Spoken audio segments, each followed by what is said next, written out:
Welcome everyone here to 32 BJ. This is your house.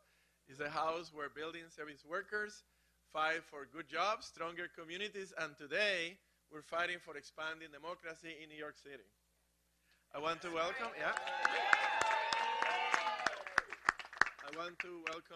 Mayor Bill de Blasio, Reverend Al Sharpton, many elected officials, community leaders that are here with us, union members, brothers and sisters.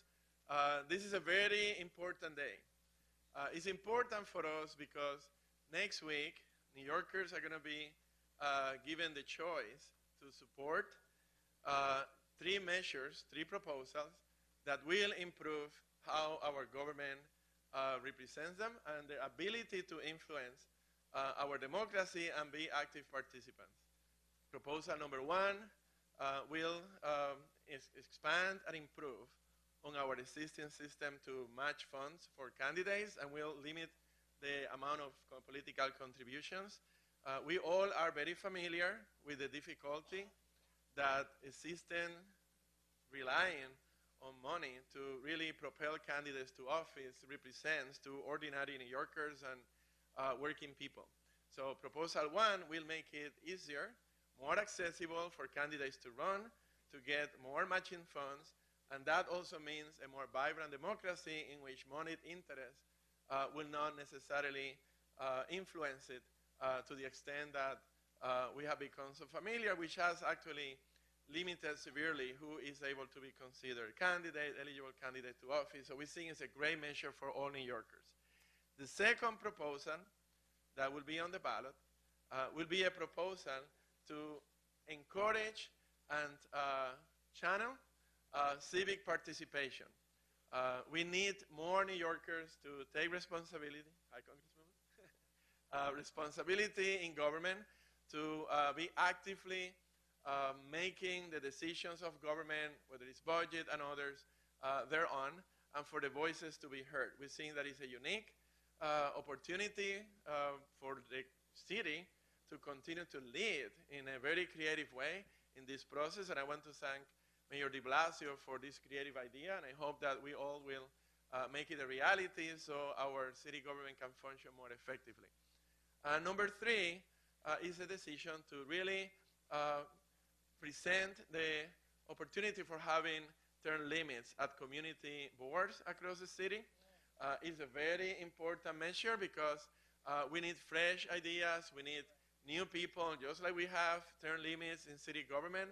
Community boards play a crucial role on how decisions are made in our city about what our city builds, what our city has to offer at the community level, and we think that those positions are important enough for us to have term limits and allow for more opportunities for people to exercise the participation of the community boards. All these three measures do is to improve and expand our democracy. 32 BJ wholeheartedly and enthusiastically supports them all.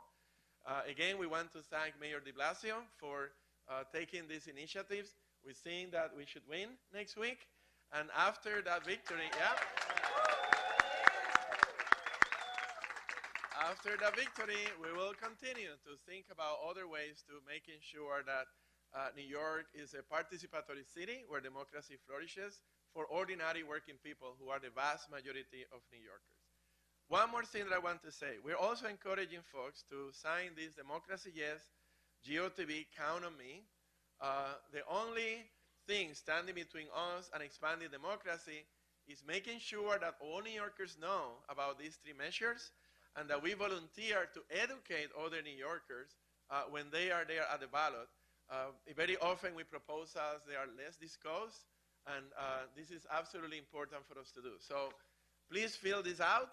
If you see these forms, they get to your desk, they're handed to you, fill one and ask for 10 or 50 more, and sign your friends and your family members and your co-workers, so we make sure that we make expansion of democracy in New York a reality. With that, I'd like to introduce a young leader here today. I happened the pleasure to meet him just a few minutes ago, and is, to me, extraordinarily emotional to see young people involved in politics these days, leading on issues like this with their example and I hope it will be inspiring other young voters out there, young people, to participate and support this initiative. Let me introduce to you Hercules Reed, the Legislative Director of CUNY University Student Senate. Hercules.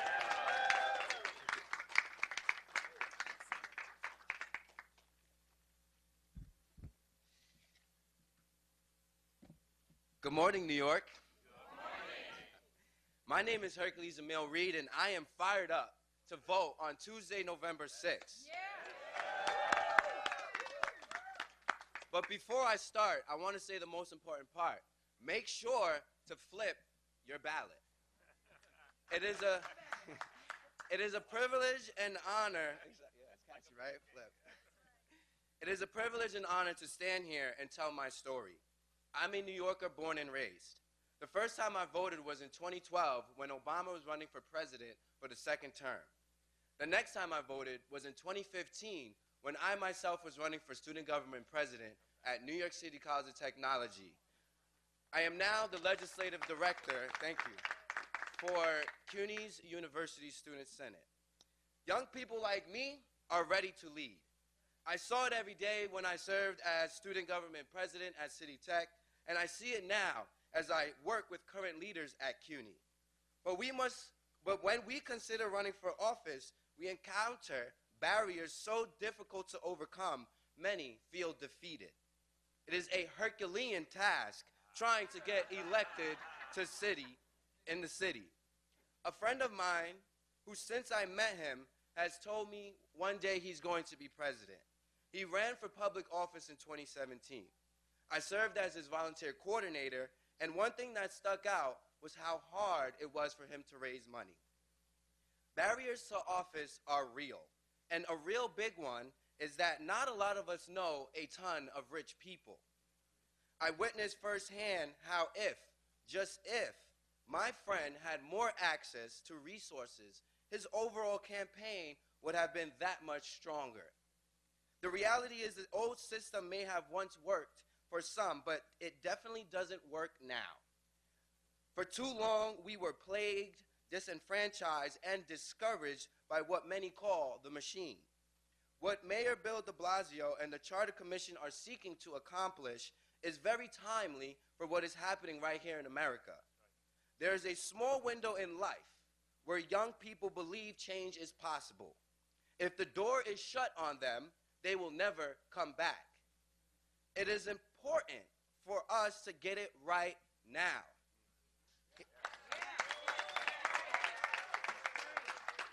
And especially here in New York City. At a time of such massive change, we need reform now. We need to do away with old broken systems that no longer serve us now.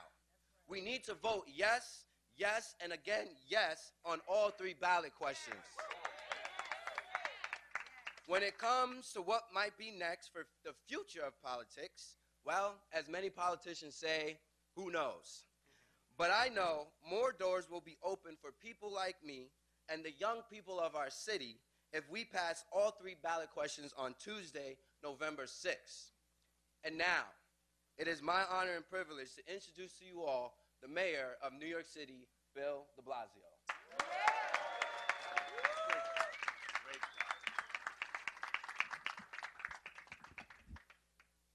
Hercules, I knew you when. Okay, I'm gonna be able to say I'm gonna have photos that proved I met Hercules early on his way up. And Hercules, thank you. It was powerful. And you said something that really grabbed me about that moment in a young person's life. Let's think about that for a moment.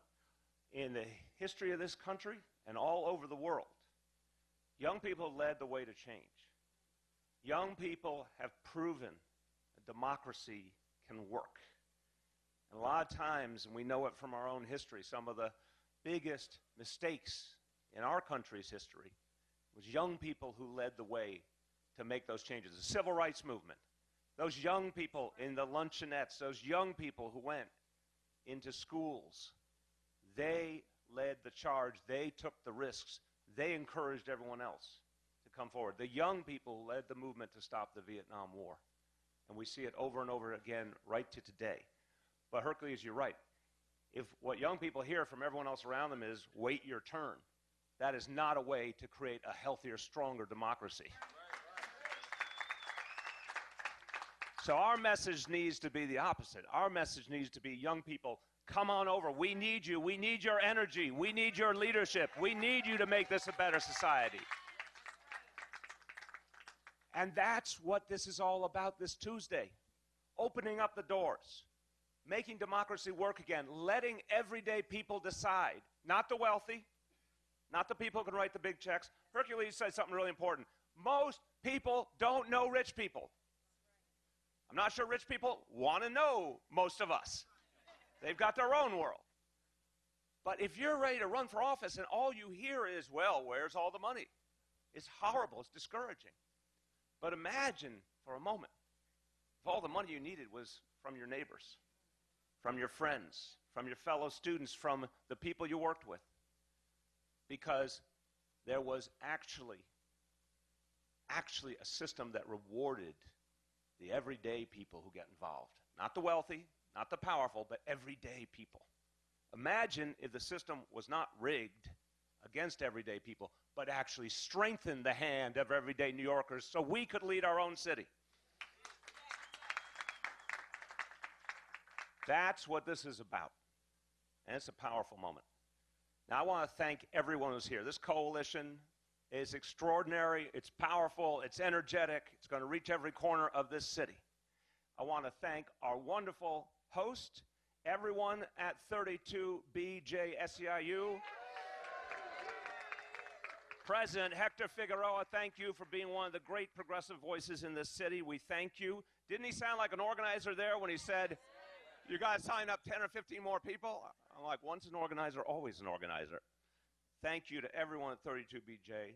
And I think since we're honoring our hosts, I want to see and I want to hear what other unions, actually I give 32BJ its due, because there's a way we do this. So I just want to ask a question. 32? Thank you. All right, I think I see the Communications Workers of America. I see the UFCW, United Food Commercial Workers. RWDSU. I see DC 37 AFSCME. I see a shy young woman, Executive Vice President of 1199 SEIU and her team, SEIU 1199. Any other union? Say again. Unite here, thank you. Did I get all the unions? All right. Everyone, I thank you. I thank all the elected officials. You're going to hear from some of them in just a moment. A lot of elected officials working really hard on these ballot measures, and some soon-to-be elected officials. Jessica Ramos, soon-to-be senator. Want to thank the Working Families Party and everyone in the Democracy Yes Coalition. It's been an extraordinary effort. Give your neighbor a round of applause. Okay, here's what we have to do. We've done this before. We can do it again. First, we got to bring everyone to the polls. We know how to do that, right? Okay. Second, we have to tell people everywhere we go. I'm going to do that thing Hercules did. Flip your ballot. Or Jessica said pancake. I think that's more of that. But flip your ballot. Flip your ballot. Make sure you get to participate on these crucial issues. And finally, when you flip your ballot, vote yes, and then vote yes again. And I want to make it as simple as possible for all New Yorkers to understand the meaning of these three ballot questions. The first one's simple. Let's get money out of politics.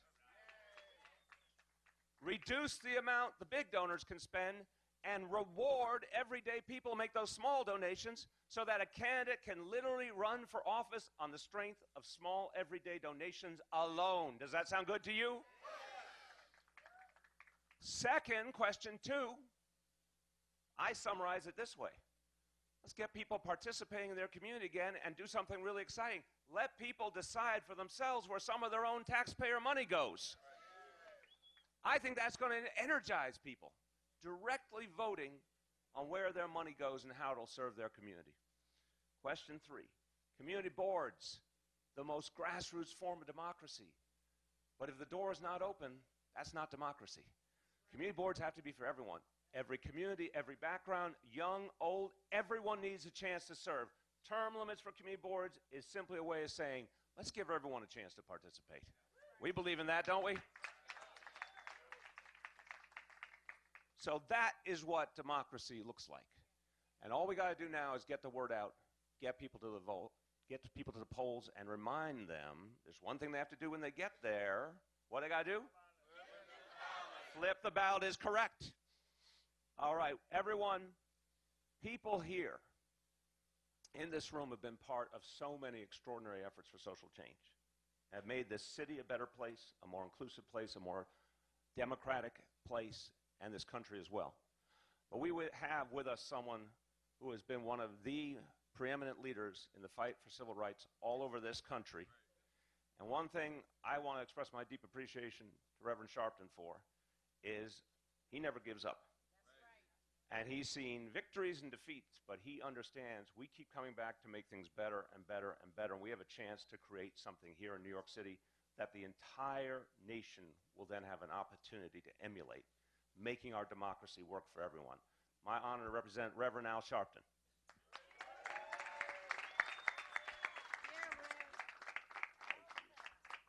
Thank you. Let me say first to Hector and to all of the labor leaders how honored we are to be working with them, and to the mayor. But let me take this from a different perspective. I think that the vote on Tuesday in New York around this issue is a voting rights issue. We must not forget, I've been traveling through Florida and Georgia and Indiana and other places trying to get the vote out for next Tuesday. But we cannot forget that all of us did not get the right to vote just by being born. People paid a price for us to get the right to vote. And right now, in this season, there are those forces that are trying to take the vote from us. When we look at the purging in Georgia, when we look at what they're doing in Florida and in Texas, we are looking at those of the parents to my generation that fought Jim Crow and my generation fighting James Crow Jr. Esquire. He's a little more polished, a little more educated, but the results are the same. So these measures that we're voting in New York is what they fought for to give us the right to vote. They did not fight, and some died, to give us the right to vote for only people with rich friends to be able to run for office. They did not fight to give us the right to vote so that people would not be organized in very areas that are specific and very grassroots area to vote, or that they would sit there forever and become the land barons rather than deciding on what is beneficial for any community. So to not vote for these three positions, to not vote yes, is to invalidate why poor people, grassroots people in Alabama and Mississippi and others fought to give us the right to vote in the first place. They did not vote and they did not fight to vote so that the wealthy could play games. They fought for the right so that everybody could have the same chance, the same way to raise money, the same way to participate. That's what the fight was all about. I was when in the 50th anniversary of the march across the Edmund Pettus Bridge in Selma, which was known in history for when they beat people on that bridge. Barack Obama had us in the front, and I walked between him and Amelia Boykin and John Lewis. John Lewis and Amelia Boykin wasn't beaten on that bridge, so whoever could raise the most money in New York could run for office. They were not beaten on that bridge so somebody could decide, well, we'll just do a sweep through, but we won't get down in the trenches, which the proposition or on the three that we raised today would in many ways deal with. Goodman, Cheney, and Swerner. Just Sunday, the mayor and I joined the cardinal and many rabbis at Temple Emmanuel. And I talked about how Goodman, Cheney, and Swerner, two Jews and a black, died to give us the right to vote. They were mowed down with their eyes open in Mississippi. They did not die, for in Donald Trump's town, only the Donald Trump types could raise the money to run for office. So if you want to, in New York, vote against Trump, vote yes. If you want to vote against oligarchies, vote yes. If you want to vote against plutocrats, vote yes. We were told when I was a little boy, Sammy Davis said, yes, I can. Then when I got older, Barack Obama said, yes, we can. On Tuesday, we're going to say it 3 times. Yes, yes, yes, yes, yes, yes, yes, yes, yes. All right.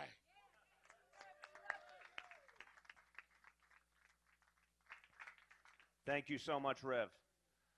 Tuesday is going to be a historic moment for this city because these ballot questions is going to be a historic moment for the country because we could see a change in the House of Representatives. And when we see that change in the House of Representatives, some New Yorkers who have served in the House for a long time are in a position to be some of the most important committee chairs in the entire Congress. One of them is Carolyn Maloney. And that is a very good thing for New York City, a very good thing for the country. She's here for that reason, but she's here for another reason.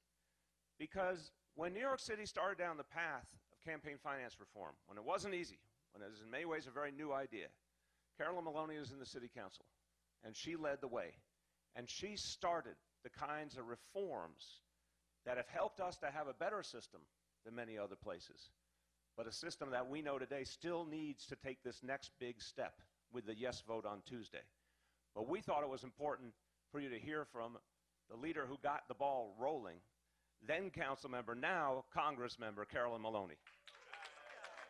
Hey, thank you so much, Mr. Mayor, for leading us so brilliantly, really, on these important initiatives. And thank you to 32 BJ for hosting us so beautifully, and all of the labor leaders and advocates that are here, and my colleagues in government, and soon-to-be colleague Jessica Ramos. Remember to get out and vote for her too.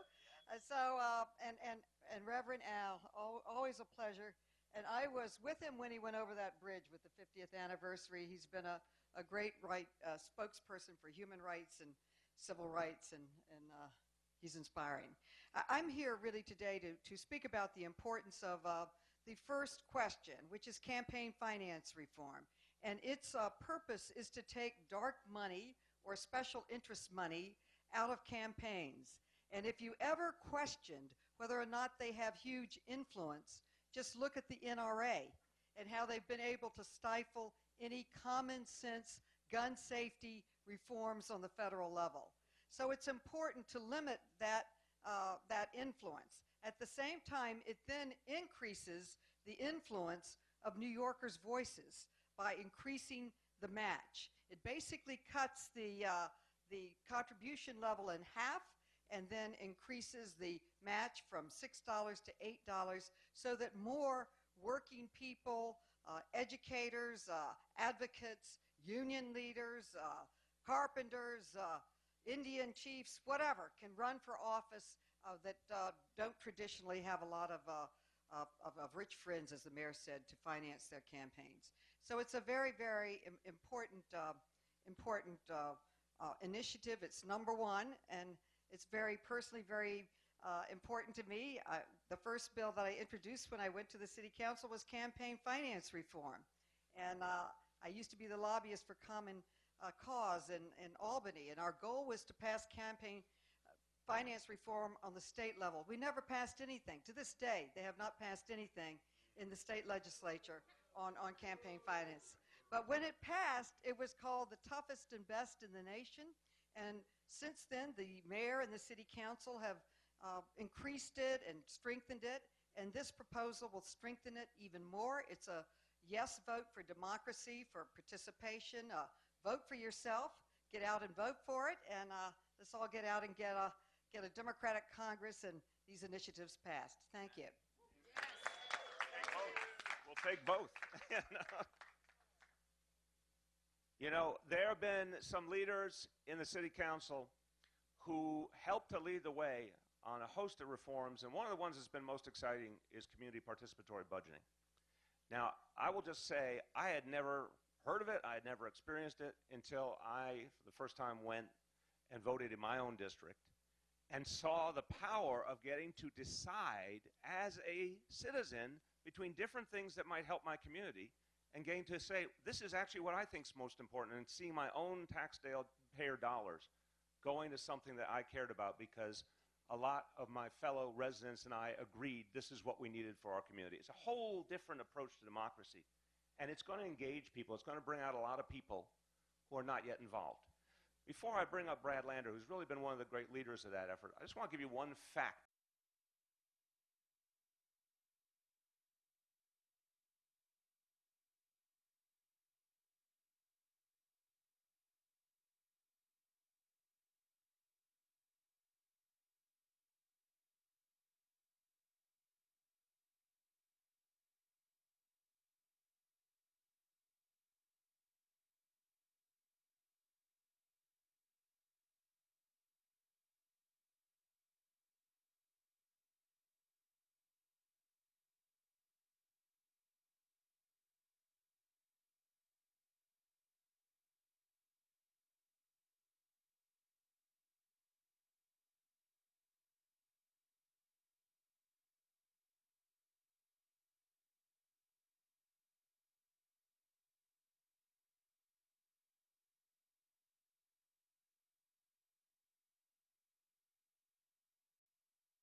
boards in the council and citywide offices, whiter, wealthier, older, more men.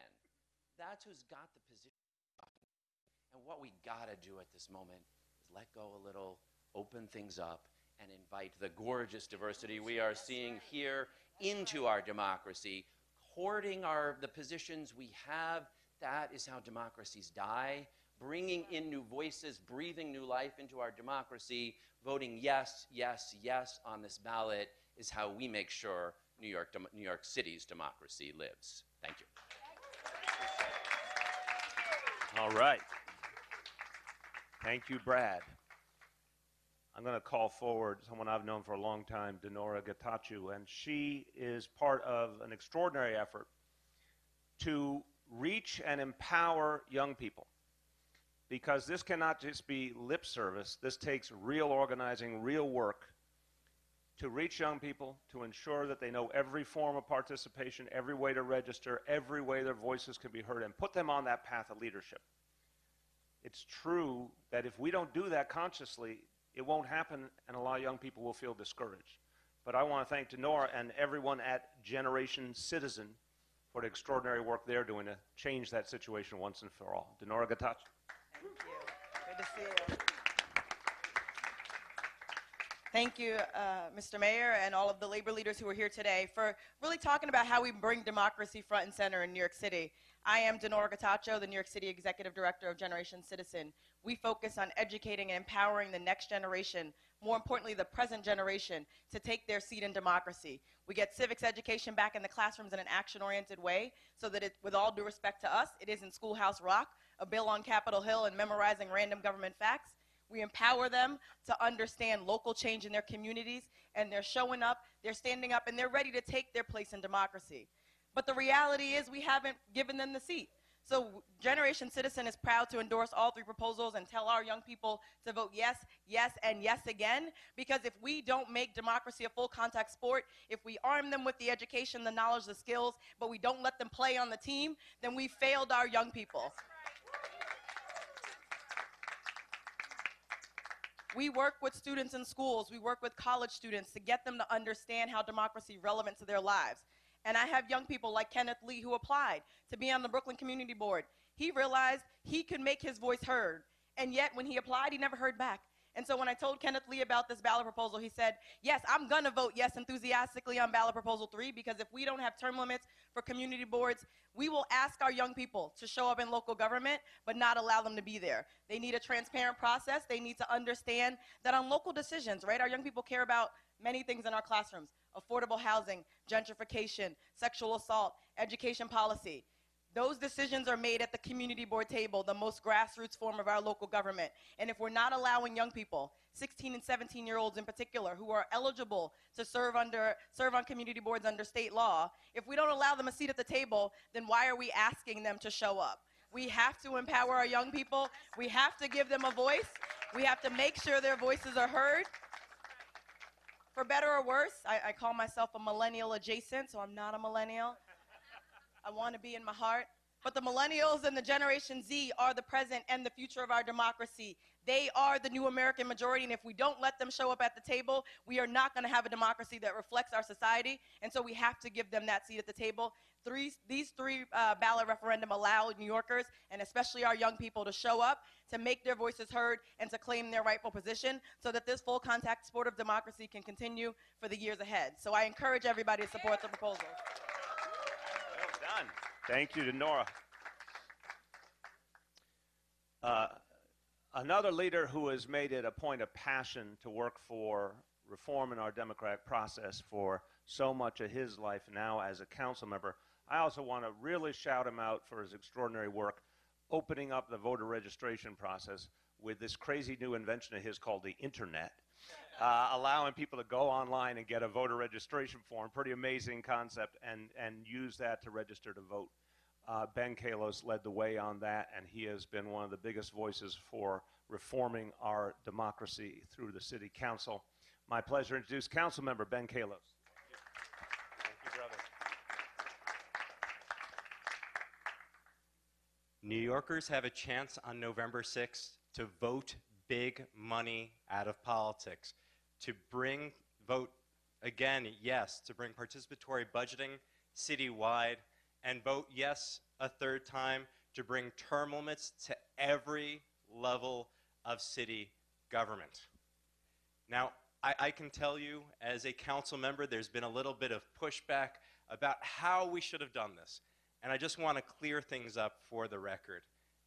As soon as I got elected, I was lucky enough to chair the Committee on Governmental Operations.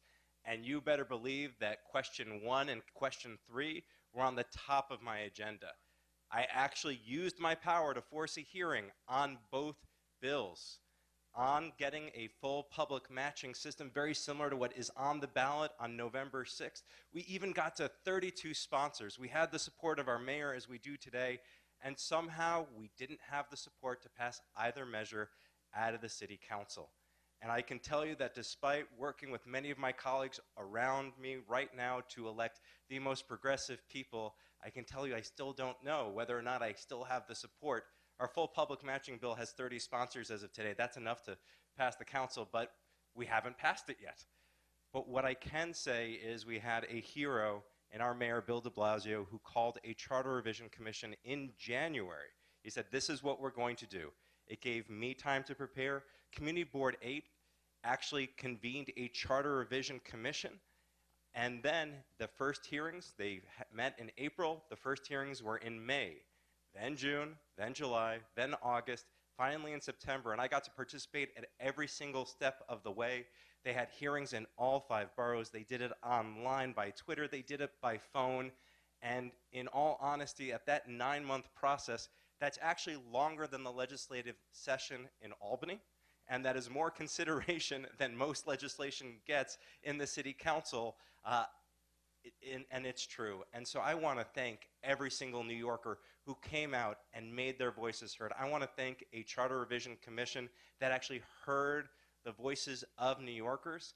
And I want to thank this mayor for having the wisdom and the political knowledge to know how we can bring things like campaign finance reform, like participatory budgeting, and like term limits directly to the voters. Thank you. Thank you, Ben. We got 2 more speakers I want you to hear from. And the first, we talked before about most people who want to get involved in their community do not know wealthy people. They don't know people who can provide them with big checks. And so too often they say, there's no way I can finance my campaign. I want to serve. I want to do something that could help my community, but how am I ever going to raise the money? Well, there are some people who happen to be wealthy who believe that we need change. There are some people who happen to be wealthy who think that the wealthy should not have all the power and influence. There's some people who happen to be wealthy who actually believe in democracy that treats everyone equally. And most impressively, there are some people who happen to be wealthy who think the wealthy should be taxed more. And I say, God bless them, because they will not be invited to all the right cocktail parties with that view, but there are some who believe that, and a number of them are gathered together under an organization I have tremendous admiration for called Patriotic Millionaires, who believe in fairness. And I want to welcome the chair of the Patriotic Millionaires, wonderful national organization. He's also been deeply involved in the city and deeply involved in this effort to pass campaign finance reform in this city. So it is so good to see someone who happens to have had the blessings of life and wants to see everyone else have opportunity as well. Chair of Patriotic Millionaires, Morris Pearl. Thank you. Thank you, Your Honor. I want to get big money out of politics, especially my money. My name is Morris Pearl. I live in a co-op on Park Avenue, the Upper East Side, and that's kept safe by members of 32BJ. It is an honor to stand here and speak in your house. Patriotic Millionaires is a group of wealthy business people and investors who know that the country with a few rich people and powerful people and a lot of people struggling to get by does not work for any of us. I walked into a meeting just this week, and a candidate recognized me and walked over to talk to me. I don't even know how to find that district on the Uber app. But he knew me because he used to spend too much time getting to know donors. That is time he could have been spending getting to know the people who live in that district, who actually have far more need for help from their government than I have. And that is a problem. Even the best candidates have spent too much time talking to donors and know exactly what the donors think about every problem. They have to think hard to remind themselves that donors' views don't necessarily reflect the views of the people in their districts. And some of them don't even try. The solution is to empower the $250 donor to have the same importance as the $2,000 donor and the $200,000 donor. I urge all of you to flip your ballots on Tuesday and vote yes, yes, yes. Thank you, Your Honor. Well done. Well done. Thank you, Morris. Last, I want to hear from someone who's been a great leader in this city and beyond. He literally runs the largest Asian American social service provider in the entire United States of America and represents a community. When we talk about inclusion, when we talk about those community boards that need to look like their own neighborhoods, when we talk about needing more candidates to feel empowered, we are definitely talking about the Asian American community, a community that is growing rapidly in this city and needs more opportunity to provide leadership at the local level and the city level. These ballot questions are a way to open up those doors, and it is my pleasure to introduce the CEO of the Chinese American Planning Council, Wayne Ho.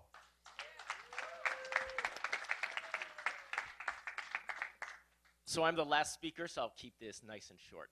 So I want to thank Mr. Mayor, as well as City Council members and the labor leaders who are joining us today. I am Wayne Ho. I run the Chinese American Planning Council. CPC, we are the nation's largest Asian American social services nonprofit. We promote social and economic empowerment in our community, and we reach and represent over 60,000 New Yorkers every year. And on behalf of the Asian American community, we are the fastest growing racial group in New York City. We are about 15% of the city. Over 1.3 million New Yorkers are of Asian descent. That means there's more Asian Americans who live in New York than residents in the entire city of San Francisco. There are more Asian Americans who live in New York than the entire state of Rhode Island. That's according to Wikipedia, so check that. Asian Americans, we're in every city council district, we're in every state senate and assembly district, and we're in every congressional district. As the fastest growing community, we are the fastest growing number of school children. We're the fastest growing number of parents. We are the fastest growing number of workers. We're the fastest growing number of seniors. And we now need to be the fastest growing number of voters in New York. This coming election on Tuesday matters, and I am here to call all 40 ethnic groups in the Asian American community to please come out on Tuesday and vote on one of the most important elections that we will have. It is our opportunity to weigh in on who's going to be our congressional officials. It's our opportunity to weigh in on who's going to be our state officials. And it's our opportunity to weigh in on how democracy and inclusion will play out in the city of New York. So please come out on Tuesday, remember to vote, and remember to flip your ballot. Thank you. Excellent. Thank you.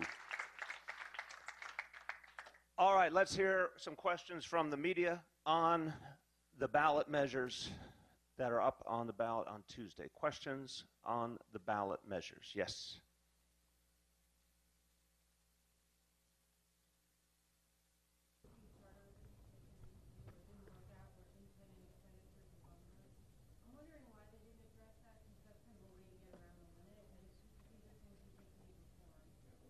Yeah, look, the Charter Revision Commission came together with a mandate for me to focus on two things initially.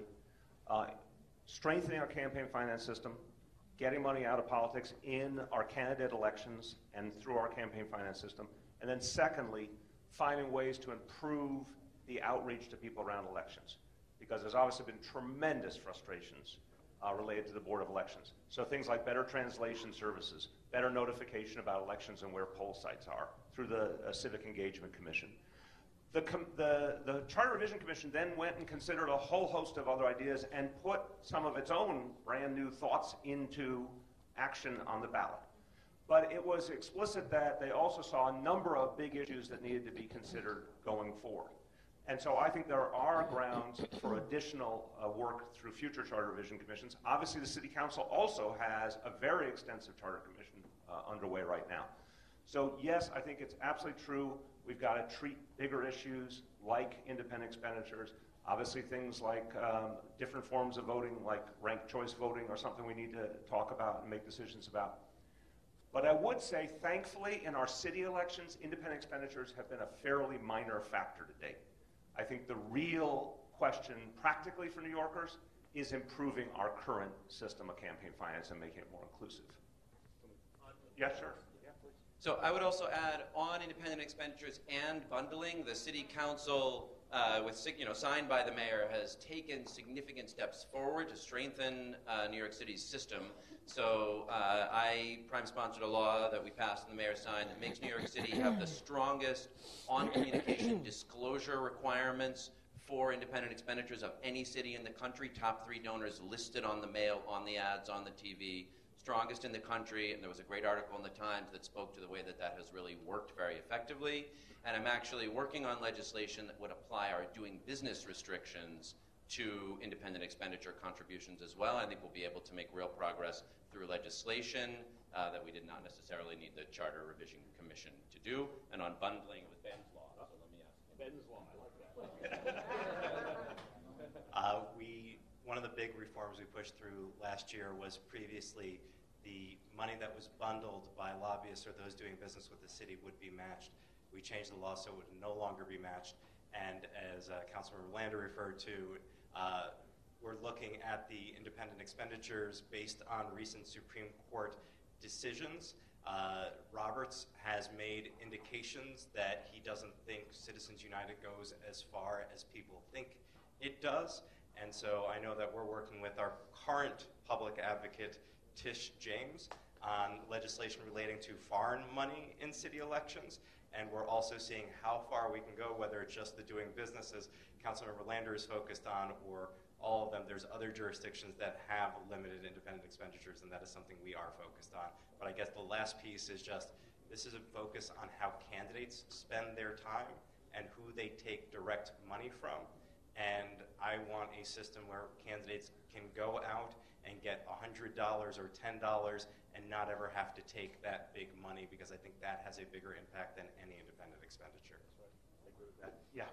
Mr. Mayor, question 3, as you probably know, there's been a lot of opposition from a lot of the borough presidents and others who say, you need this institutional knowledge. Some of these people have been community board members, have been around for a long time. They know the land use process. And why get rid of these people when they serve as a valuable tech on real estate developers and others? What's your response to that? Why get rid of them? Very fair questions, and I think it's healthy to have a discussion about those questions. So first of all, I'd say I have term limits. My colleagues in the City Council have term limits. The President of the United States has term limits. I think there's something healthy. I think there's something healthy about the notion that all public servants have an opportunity to turn over the reins once in a while. And the fact is that on community boards, unlike most other forms of public service, we have a situation where a whole lot of people who want to serve have not had an opportunity. We have folks who have served their communities wonderfully, but in some cases many decades. And all we're saying is, take a break once in a while, open up those seats, give new opportunity. Now remember, it phases in. So anyone, for example, who's, let's say someone served for 20 years on their community board, under this ballot measure, they will get to serve another 8 years. They would take a 2-year break, and if they wanted to come back and there was a seat, they could have that seat. I think there'll be plenty of institutional knowledge preserved. But honestly, what we're missing right now is new voices. We're missing diversity. We're missing young people. That's what's so important.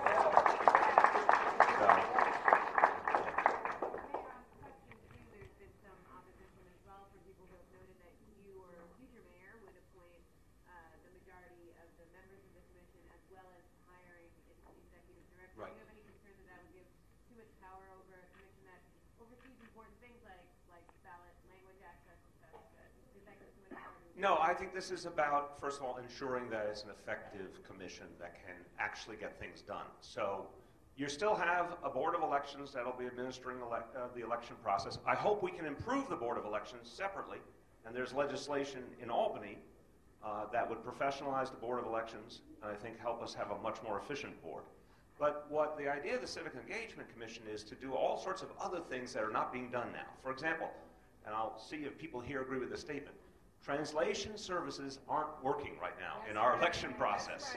They're not available consistently, there are not enough languages, there's not enough materials. If you think about this is the most diverse city in America, we want everyone participating, one of the reasons people don't participate is they cannot find information, including information in their own language that would encourage them.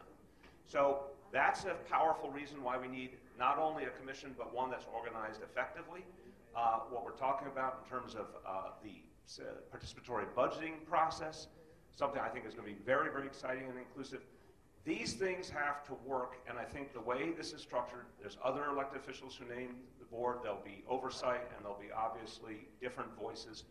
But I think it's organized for effectiveness, because right now, our current process leaves a huge number of people out. Please, Willie. The law department has informed elected officials that they can't, on city time, using city resources, advocate yes or no on the ballot measures. And yet here we are at an event that is alerted by your office, staffed by your office, organized by your office, and you are asking people to vote yes 3 times. So aren't you going against the directive of the law department, and are you breaking the law now? No, I am not going against the directive of the law department. No, I am not breaking the law. Will, you've been at lots of events where I'm going to be, because I have a 24/7 job, when I'm involved in the political process, I'm still going to have press conferences about that as well. And I'm still going to take questions on governmental matters. And of course, my governmental communications people have to be there for something like that. And of course, we have to schedule something like that. Everything is absolutely consistent with the law. The fact is, I understand where that limit is, but I also understand how important it is in my own time, and a lot of other people here on their own time, to get the word out about what this will mean in terms of changing our city. So, Election Day is Tuesday. These proposals have been announced for weeks. Yep. Given the timing of this rally, people have already sent in their absentee ballots. Do you think that maybe you're kind of getting to this large-scale rally a little late? And are you concerned that enough New Yorkers, particularly people who might have voted last week in absentee, didn't flip their ballot? Do you think that the timing of this was a little late on your part? Well, I would say, first of all, because we don't have early voting, I wish we did, and it's one of the big reforms I hope we'll get in Albany. Who wants early voting? Who wants early voting? Thank you. People have spoken. The number of people who vote absentee is relatively small in the scheme of things. I also think if you're voting absentee, it gives you an opportunity to look at the paper a little bit differently because you're not, waiting in line on one thing or another. So I'm hopeful that folks who did vote absentee, who tend to be very committed voters, did look at the back of the ballot, did have information. But I absolutely, in the spirit of the question, I think for me, and I think for a lot of people, we would have loved to have started earlier. I think, honestly, we've all been involved in a lot of different elections. I was very involved in the primaries back in September. We've all been deeply concerned about taking back the House, taking back the state Senate. A lot of stuff going on. So in a perfect world, I would have liked to have seen some of this start earlier. But I think what is true now is that New Yorkers, I've talked to so many New Yorkers who are thinking about what's going to happen to the U.S. Senate, U.S. House, state Senate.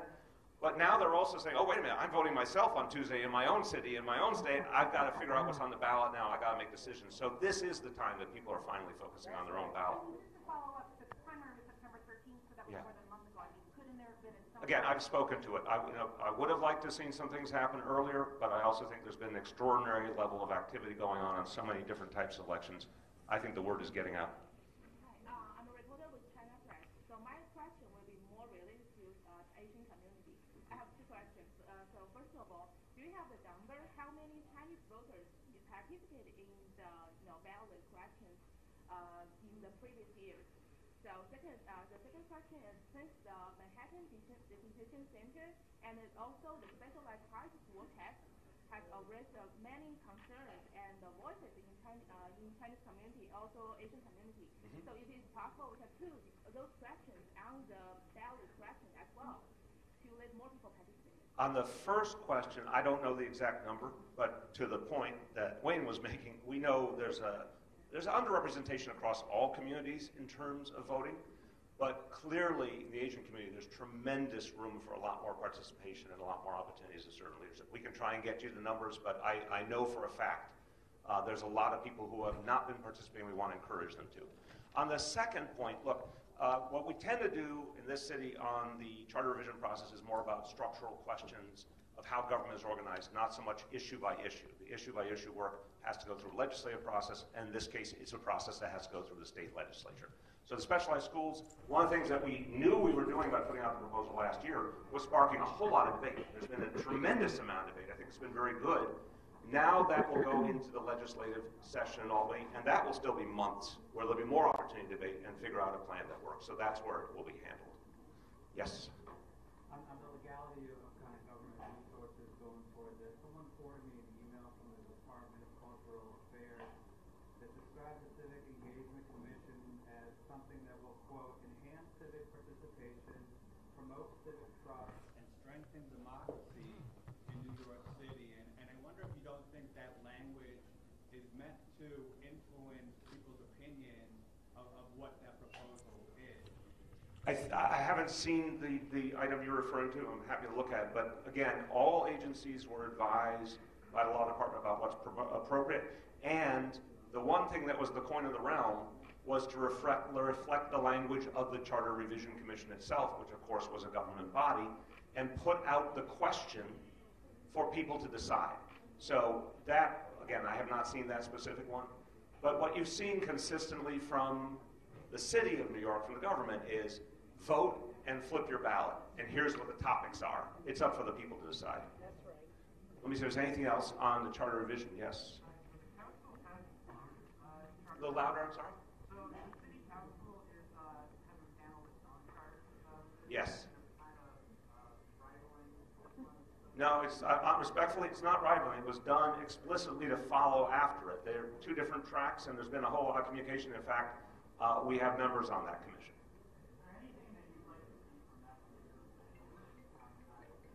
I don't have a bill of particulars yet.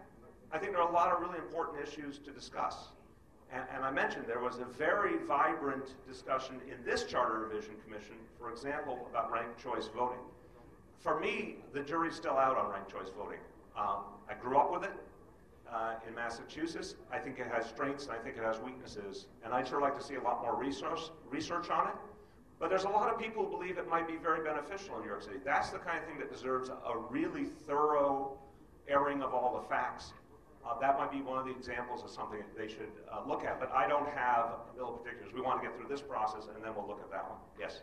Brewer and some of the other programs, their critique Sure. I believe is that the elected officials like yourself are already term limited. Right. So the community board members are effectively term limited by who can appoint them.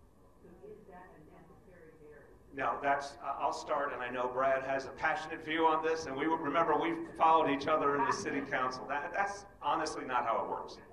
So let's have some real talk, shall we? The real talk is, so you're coming into the city council, and you know you're only going to be there for 8 years. And there's all sorts of folks who represent different constituencies in the community. And it is hard for a council member to say to someone who's been there for 20 years, or a borough president, hey, you know, we got to give some new people a chance. We got to give some young people a chance. We got to represent the composition of the community today, not the composition of the community 30 or 40 years ago. There's a lot of political challenge in making those changes. Now, some council members do it, but I think it's objectively fair to say, if you look at the numbers, a lot of community boards are not represented. They're really good people, they're really hardworking, they're very committed, but they're not represented. They're just not represented. They're not represented by demographics of the community, by age, and also so many people. It's 50 members for a geography of 150,000 or more, and if it almost never turns over, think about the hundreds and hundreds of people waiting to get involved locally who basically get the message all the time, there's no opportunity. This really is more human than it is political. I think it's just really, so if someone hasn't shown up, their attendance is bad, then I won't reappoint them. But just speaking for myself very honestly, if there's somebody who's been there, who you know, who cares about their community, who shows up, who comes to every community board, and there's no term limits, and they reapply for their membership, the likelihood that you're going to tell them no, even though I could, I'm not going to reappoint you, you can see it. It just does not happen, and it's not going to happen. So theoretically, could council members and borough presidents start saying to those folks, tough luck, we're not going to reappoint you, even though the voters did not choose to have term limits? You're right, theoretically they could. Are they going to? They're not going to. So if you care about getting more diversity and turnover on the community boards, you got to vote yes on it. So, question 3 does more than just term limits. The big thing that's important is that people actually have to apply to the community boards and reapply. That is not something universal. When it happened in Manhattan some 10 or so years ago, it was a huge reform. I got complaints against me when I was on Community Board 8 for telling people how they could apply and where to find an application, and even carrying applications around with me. I know. But so the first thing is, right now, you don't necessarily know where or how to apply. This would actually have a standard application citywide, and it would be available online. Second, I would ask the entire pool of reporters here, who is on the community boards that you've covered? Because that is not necessarily public information throughout the city, and that too would be something that we would learn. Another question I would ask is, what is the demographics, and how does the community board reflect the census tracts that they represent? And I can tell you that that information still isn't public. And last but not least, for the term limits, as you may have heard me give a thank God before, it's good enough in the city, and it's great for president right now, and it works at every level of government, and I honestly believe we need them in Albany and we need them in DC, and I think term limits are a good thing.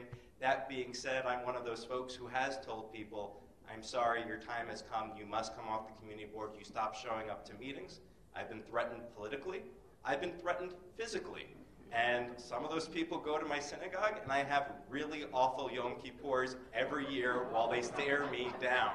But the key thing is we need to have turnover, and the term limits is really one of the only ways we're going to get it. Thank you. A lot of sound bites here today. That was very good. On the charter revision, yes. So, earlier you said, let's get money out of politics, and you said rich people don't know you and don't know the people behind you, and everyone cheers. But, earlier this summer you launched another federal PAC where you're taking money from very wealthy people. Yep. Donor, Barry Diller's pretty rich, Abigail Disney. Do you feel kind of hypocritical standing here making a statement like that? But after your other one was shut down? No. I'll tell you why. Because we're dealing with trying to change the rules of the game at every level. Now, this is a city with one of the most progressive campaign finance laws in the country, but it needs to go farther. And I think when we go farther on Tuesday, other cities are going to emulate it, other states are going to emulate it. Eventually, the day is going to come when we will overturn Citizens United. I believe that is true. The day is going to come. And I say that because what we've seen consistently on the polling on Citizens United is Democrats don't like it, Republicans don't like it, and independents don't like it. That day will come. When that day comes, this kind of system should be instituted federally and on the state level as well. So I think this is a point of evolution. But until we have a campaign finance system that is fair, we're dealing with an existing set of laws. And if I'm going to help candidates, progressive Democrats around the country, I'm working with the rules we're dealing with, and I'm obviously disclosing what I'm doing. That's how I think the two make sense together. Yes? To follow up on that, though, as you talk about the city's very progressive, groundbreaking campaign finance system, isn't establishing a federal tax a way around that? Not in the least. Paying for your travel if there were no more federal It has nothing to do with city elections. Again, I happen to have a role that involves me in the state and in the country, and you can't do that with a city campaign account. And also, I'm not running for office in New York City. I'm trying to help people in other places. I think what we've done is the right structure for doing that. But again, my goal here, and I think everyone here, is step by step, changing the campaign finance system, getting money out of politics, rewarding low-dollar donations, and everywhere you do it helps the next place to do it too. Yeah. For who? For Hector?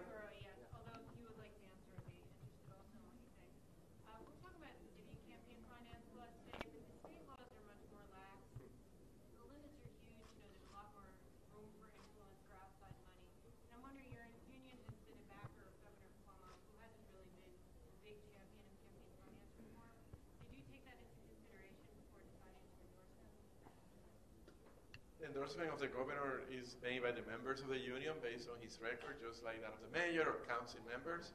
And what are the things that we believe that candidate would be bringing to the future? For us, campaign finance reform is a very important issue. If you look and research it, we have endorsed many candidates who have made that their leading point in the electoral work. We have endorsed others for whom that may not be a priority, doesn't take them out from the consideration of our members. We certainly look forward with the new assembly, with the new Senate, that we believe and hope will be a Senate where Democrats will have the majority, like Jessica Ramos, who was here today, that we're going to make significant progress and breakthrough at the state level on campaign finance reform, and we're fully committed to that goal. What do you think about specifically the governor's record on this issue? On this issue, the governor's record has been that at moments he has made that a priority, at other moments he has faced a Republican majority in the Senate, including the IDC Democrats who had no interest whatsoever on moving campaign finance reform. From our perspective, and the public may agree or disagree, what we think voters did is the people who were obstructionists will be gone this November and will be able to make progress. And I certainly hope and confidently believe we're going to have the governor, Carl Hastie, the speaker in the assembly, Andrea Stewart Cousins, as our new majority leader in the Senate, working on these issues. And all of us, we need to offer ideas, need to push forward a campaign in the public that will win the campaign finance reform that New York deserves, as well as early voting and protection of the right to vote. It's most important at this moment than ever. So you first remove the obstacles on the road before you demand somebody to go through it. Okay, I'm going to do last call on charter revision, then we'll take a few other questions on other topics. Go ahead. Mr. Mayor, just wondering if you could talk about the Democracy Yes Coalition. Mm-hmm. And I know at least one of your aides took some time off to Yeah. work with them. Did you play any, you personally or your aides, what role did they play in forming the organization or in running the organization? Yeah, I honestly have not been in the mechanics of that. We can get you an answer. People did take some time off. That's right. A handful of folks decided to do that because they believed it was an important thing to do. But in terms of how it was formed and all that, we can get that to you. Okay, let's go to some other topics. Yes? Yeah, Mr. Mayor, I got two questions. First is about the private carding industry. Yes. NYPD is halfway through a blitz on this. They've given out 460 criminal summonses Yes. to drivers this week. Obviously, this industry has been bad for a long time. They've killed something like 40 people in the last 8 years. Why is the city taking action now? Look, this is a growing crisis. And I'm going to tell you my own personal experience with this, that I didn't know a lot about the private carding industry and didn't have a lot of interaction with it, hadn't heard a lot of complaints about it over the years that I was in office, including the beginning of the mayoralty. In the last year or so, more and more information has come forward about the dangers of this industry, about the fact that there needs to be stronger regulation, stronger enforcement. As I certainly have received that information, I've been pushing all our agencies to pick up the pace and intensify. And the City Council, I want to say, has been tremendous on this too. They feel the same way. In fact, we're looking forward to some legislation to strengthen the Business Integrity Commission to have even more power to enforce. But I think this is one of the examples of more and more consciousness, more and more information coming forward, and folks recognizing, myself included, that there's a big problem here that we did not know was there before. What powers are you going to be giving to the BIC? That's a conversation with the council, but I'd like to see them have very clear, direct enforcement powers with higher penalties. I think this has been the problem in a lot of areas in dealing with the private sector, that a lot of the penalties are not strong enough or high enough to change behavior. So I'd like to see very stringent penalties. Got it. My second question is about two protected bike lane projects. One, 2nd Avenue by the Queensboro Bridge, another Queens Boulevard and Forest Hill. Both were supposed to go in this year. Neither have. There's some chat that the bike lane on Queens Boulevard is caught in the crosshairs around the debate over the jail. So what is the future of these two projects, and are they going to be going in? So we obviously are committed to Queens Boulevard. There's work we have to do. Each section of Queens Boulevard is different. There are some real concerns been raised about how to implement, but there's no question that we're going to continue to do more with that Queens Boulevard. I will state the obvious. It was known colloquially as the Boulevard of Death for decades. Since we made the changes, we've seen a total reversal. It's not perfect, but we've seen a stunning change. We've got more to do. But that being said, we got to get it right on this next phase. On 2nd Avenue, just to, well, my friend, I got to get some other people in the show here. The 2nd Avenue by the Midtown Tunnel? Yeah, I've heard there's some real concerns there that we have to address. I can't give you the exact plan, but I do know there's some things we have to do better there, and we'll come forward with a plan on that. Go ahead, Marcia. Mr. Mayor, Rudy Giuliani declared that the homeless had no right to sleep on the streets in New York City and directed his police to act accordingly. I wonder why you can't do that given... You mean when he was mayor? Yes. Yeah. Marcia, the laws were different at that point. There have been court decisions that make very clear what the rights of an individual are, constitutional rights. That said, my mandate to the NYPD, and I know they feel it very strongly, is if anyone does anything illegal, if there's aggressive behavior, if there's obstruction of public areas, those are the kind of things where the NYPD absolutely can enforce. And as you know, if someone's a threat to themselves or others, they can be taken off the street, but not for simply being on the street. See, what Giuliani said basically was that the streets are not bedrooms. I wonder if you share that view. Again, Marcia, I don't pray at the altar of Rudy Giuliani. I don't look at him as the person to exemplify. The way to do this, and I think Commissioner O'Neill has had exactly the right approach here, is while respecting constitutional rights, be aggressive and assertive about addressing any kind of inappropriate activity or violation. But more importantly, the way to get people off the street is not to recirculate them around, push them from one place to another, but to actually get them off the street for good. We've got about 2,000 folks who were street homeless, living on the street, who have come in the last 2 years, are accepting mental health services and substance abuse services and other support, and have not gone back out, Marcia. And this is how we solve the problem for the long term. Yes? Thank you. Mayor, after the terrible synagogue shooting over the weekend, Borough President Eric Adams said that he would start bringing his service weapons to synagogues, temples, churches. Curious for your take on that, and also just kind of generally, after this most recent shooting, we didn't really hear a lot from elected officials about gun control, and I'm wondering if you think people are just getting more and more used to, unfortunately, this amount of shooting. I think there's a problem in society where we've seen so many shootings that there is a certain numbness out there, but I don't think that's changed people's political views or legislative views. I think everyone's waiting for the opportunity for real change on gun safety. Those of us who believe there needs to be new legislation, and obviously it begins with taking back the House and then other steps beyond. So no, I actually think the energy for gun safety legislation is there, and the majority is there amongst the American people. I was on Good Day New York with Dennis Meal, and if you look at the video he did, which is really wonderful, it's showup2018.org, he makes the simple point that there's a host of majority positions in this country that are not being acted on by our legislatures. There's a majority view in this country that there should be background checks. There's a majority view that someone on the terror watch list should not be able to buy a gun. There's a majority view that there should be some kind of limitations on assault rifles.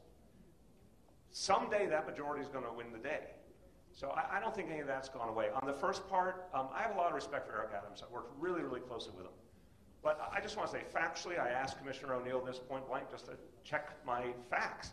He said, off-duty officers carry their weapons everywhere they go, any place, including if they happen to be going to a house of worship.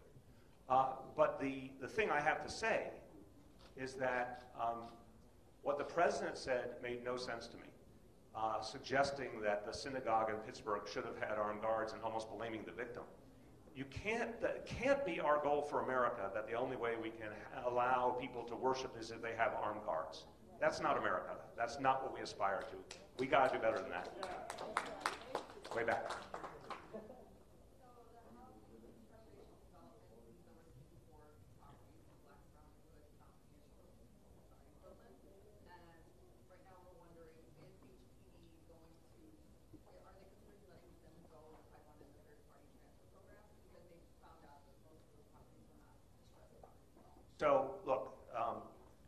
underlying idea is fair, that if you have 3 years and serious violations go unaddressed, that can be very unfair to the community and to the people who live in the building. That idea is sound. The execution needs to be improved. There's no two ways about it. The communication with the community, the communication with the elected officials, and making sure everything is being done carefully, but also every opportunity to correct is being given. And I think we can do better on that front. That said, I remind you, it's a very, very small number of properties. So the vast majority of the time, as I understand it, when the violations are given and there's the possibility that the transfer may occur, the issues get resolved. The transfer happens in very, very few cases. But that said, I do believe it has to be done better. Willie? I'd like you to talk about the bike path memorial yesterday. When were the families notified and invited? Was it done in a timely fashion? Do you think it should have been done differently? What happened with the reading of the names? And you talk about your interaction with one individual who wouldn't shake your hand. Yeah, let me try and keep it simple. I don't think this was handled right. I didn't have anything to do with the details of putting together the event, but I still have to take responsibility as mayor. It wasn't handled right. And I apologize to the families because the idea was to try and do something to really show respect for their loved ones, and also to remind New Yorkers about how our first responders had handled that day very effectively, in a very moving way, and how New Yorkers had, that day did something very honorable by not allowing themselves to be intimidated by terrorists. But the problem was, and again, I don't know all the details, but I can tell you this much. The problem was the event was put together way too late. It was not originally planned. It was not something planned way out. I think the idea really emanated from what happened the week before, because it focused everyone's attention on the fact that we went through another type of attack. And so there was an effort to try and put together an appropriate memorial, but it wasn't handled right. The names were not given to me originally. Of course I would have read them. I didn't know if someone else in the program was going to read them. I just didn't have those details. And then someone in the audience said, you should do that, and we did it then. I'm not happy about it. It wasn't right. But the intention was to try and honor those folks. When were the families invited, and who did Again, it? Your office organized it? My office organized it, and my team will get you the details because I just don't know those details. Got time for 2 more. I wanted to ask you about a donation that the Fairness PAC recently made. It was about $50,000 for the Orphan Families Party. Yeah. And just given your explanation of that PAC before, I want to understand, is that money that's earmarked for specific candidates? No, it's not earmarked. It's, look, we certainly know what they're focused on this year. They're focused on winning state Senate seats, most importantly, and doing the kind of grassroots organizing they do. And I think that's absolutely consistent with the goals of the PAC. Yeah. There's a study out today that's evaluating your administration's record on industrial zones. Yes. And some agencies do very well in the study, but the Department of City Planning gets a failing grade because they've been withholding this study for 3 years in the North Brooklyn industrial area. That's because of blueprints in Oklahoma City. Do you know why this study's been withheld for so long? It's about, so the answer, I can just cut to the chase. I don't know all the backstory. I do know the outcome is that it will be released between now and Thanksgiving. So it is about to come out. A number of steps are being taken to address the core concern that a lot of advocates have, which is protecting industrial space. And there's been progress on a number of fronts to make sure that those jobs can be protected. But the specific study will come out by Thanksgiving. Last call, Gloria, did you have your hand up? Yes. Yes.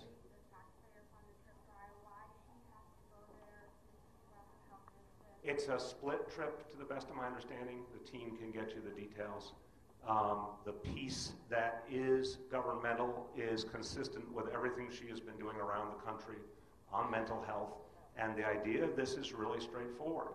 We're trying to build a consensus on mental health, Democrat and Republican, that can lead to the changes in Washington that would benefit this city. You know, the First Lady has spent a lot of time meeting with United States senators and representatives of both parties. She's gone to gatherings of leading mental health groups around the country. And the whole idea is to create a critical mass, because this is actually one of the most bipartisan issues. It's actually quite striking. This is one of the issues where there's the greatest opportunity for bipartisan progress. So in Iowa right now, this issue is hugely important. A lot of the leadership there wanted to meet with her, the folks who are doing mental health work there. She's doing other activities as well. We'll get you the details of that. Thanks, everyone.